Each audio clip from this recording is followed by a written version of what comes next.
आज सुबह कई अखबारों में जब मैंने धनखड़ साहब का जो वक्तव्य था, जो स्पीच थी, वो पढ़ा तो मुझे दुख भी हुआ और आश्चर्य भी हुआ, क्योंकि जुडिशियल इंस्टीट्यूशन, चाहे वो सुप्रीम कोर्ट हो, चाहे वो हाई कोर्ट्स सारे देश में हो, उनके ऊपर आज के दिन भी अगर किसी संस्था पे विश्वास है तो जुडिशरी पे है। और मुझे ऐसा लगता है कि जब कुछ सरकार के लोगों को जुडिशरी के निर्णय पसंद नहीं आते तो फिर वो आरोप लगाना शुरू कर देते हैं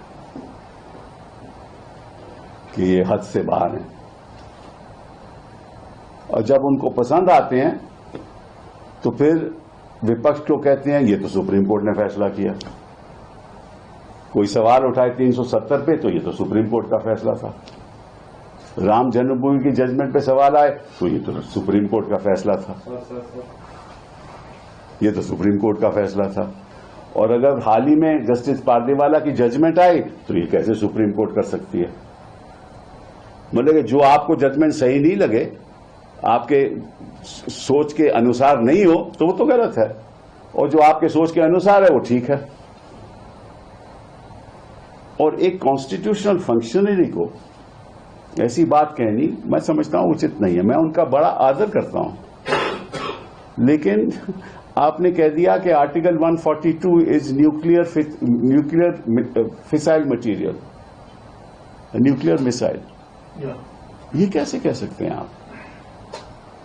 आपको मालूम है कि आर्टिकल 142 के द्वारा सुप्रीम कोर्ट को संविधान ने यह हक दिया है।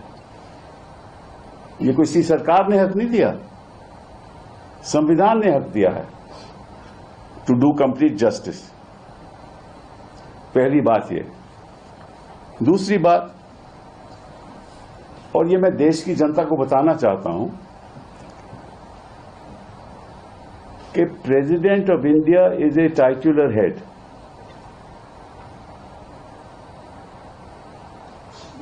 जब प्रेसिडेंट अपनी फंक्शंस करती हैं, वो कैबिनेट की एडवाइस के अनुसार करते हैं। The president acts on the aid and advice of the council of ministers.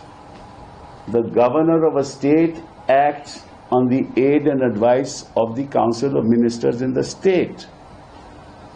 कि अगर कोई विधेयक पारित होता है तो गवर्नर के पास जाता है। गवर्नर, संविधान ने हक दिया है, गवर्नर कमेंट्स करके वापस भेज सकता है विधेयक को, और फिर अगर दोबारा पास कर दे लेजिस्लेचर, असेंबली पास कर दे, तो गवर्नर को साइन करना पड़ता है। ये संविधान कहती है।